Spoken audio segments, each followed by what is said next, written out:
So two teams that are quite similar to each other squaring off a Wednesday night in the Glass Bowl. We welcome in Mike Rubb from the Toledo Rocket Radio Network. Mike Robinson, thank you for joining us. Hey, thanks for having me, Mark. Let's talk about this matchup between Toledo and Ohio. And I think it's easy to gloss it over and say these are mirror images of each other, but you look at the quarterback play on both sides of the ball, they are very similar to what they can bring. Absolutely, and we saw it last week with Navarro when he stepped up and had 4 rushing touchdowns, 277 passing yards versus a team that Toledo kind of struggled against. And this is just what you kind of see in the MAC. You never know what you're going to get, and we're going to see the same thing on Wednesday night when the Rockets take on this very tough team here at the Glass Bowl, because OU, they might not have gotten all the victories in Toledo, but they have gotten them when they needed them. Yeah, just one win in the Glass Bowl in the last 50-some-odd years. And this is an Ohio team tied for first place in the MAC along with Miami and Bowling Green. We know the Falcons and Redhawks will play each other that final weekend of the season. So Ohio's sitting pretty right now. If they take care of business, they'll get to Detroit. But it's looking more and more like if Toledo takes care of business, Toledo could get to Detroit as well. So this is a huge game for both teams. Absolutely. I mean, this is every week it just gets bigger and bigger, and we're talking about the Toledo Rockets right now.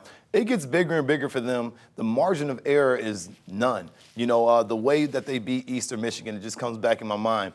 That was one play that could have taken them out of any of these contentions. So big-time defense is what's going to be key for this football team. VK and these guys are going to have to make sure they come up, Dunn stepping up, having a big game, and you're going to need that back half of that defense. Knowing that you don't have Emmanuel McNeil-Warren, not sure if he's back or not, you're going to have guys like Jaden Dotton continue to step up and getting guys all hands on deck, because you need guys to step up, and this is exactly what happened with the Rockets when they got a lot of that depth on the defensive side into the game versus Central Michigan, and they're going to need that as they go forward. And we saw about a month back when Ohio went to Oxford, they struggled offensively against Miami in the first half. So this is an inconsistent offense for the Bobcats at times, which you look at the way Toledo forced turnovers last week, that could be a good recipe for the Rockets again. Yeah, they haven't had that many turnovers since 2018. And with the Rockets, their defense is the calling card of this team. Although we do know Tucker Gleason's got over 2,000 yards, 19 rushing touchdowns, 6 passing, and he can do it in a bevy of ways. We've seen it. This team is predicated on how well they stop. And Kevon Butler, the Whitmer product, he is one of the key cogs on that defensive line. And this Darius Alexander guy, yes, this team is very, very good on the interior defense. And Tyrus and the boys are going to have a hard time running here because Dan Bolden comes downhill pretty good. And we got another guy out there, Maxon Hook, with 87 tackles on the season. He can clog it up. So turning over the football is what the Rockets do. Braden All has been a key in that all, too. And I know one other thing that has impressed me about Braden Alls has been his leadership as well. You know what? I really like what Braden Alls brings to this football team. And when you saw the backups in the game, obviously I'm there on the sideline, you saw Braden Alls get behind the guys and say, hey, get off the bench. Get over here. Cheer these guys on. And for a young guy to do that, it just kind of just shows that leadership that he's kind of gotten playing over there at Central Catholic, winning state championships, because it's just not something that you pick up. It's a pedigree. His dad does a great job coaching guys basketball-wise, and he's done an excellent job raising this young man to be the same way. Kevon Butler from Whitmer, Braden Alls from Central Catholic.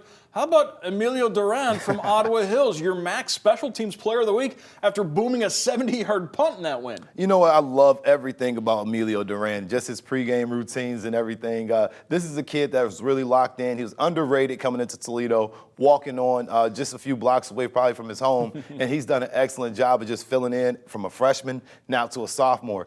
That punt that was there, I mean, it's just kind of what you see every time in pregame. You just want to see it more consistently. But I'm happy for this young man. This is a huge award. And hopefully it boosts his confidence to continue to do more. What do you see as the key to the game against Ohio? You know, it's about controlling the football on the ground. We know that Toledo Rockets have struggled to rush the football. They did a pretty good job last week. I really like what Clark is doing. Clark is really becoming his own. He's finding the holes. The offensive line is starting to finally gel, getting different groups of guys in there. But you know what? As the season goes on, no one talks about how young this offensive line is anymore. They've experienced. They got a lot of guys that's played some really meaningful football, and it's about maintaining those second and shorts and keeping the ball on the ground so they can run that clock out. But we can't just talk about running the football when you got Jawan Newton and Torres out there. You also got to spread the football. Thomas Zyros has stepped up in a big way as well. So the Rockets have many ways to beat you, and you saw that versus Central Michigan. So if they can control the football and not turn it over, I think it's a big victory in the way for the Rockets.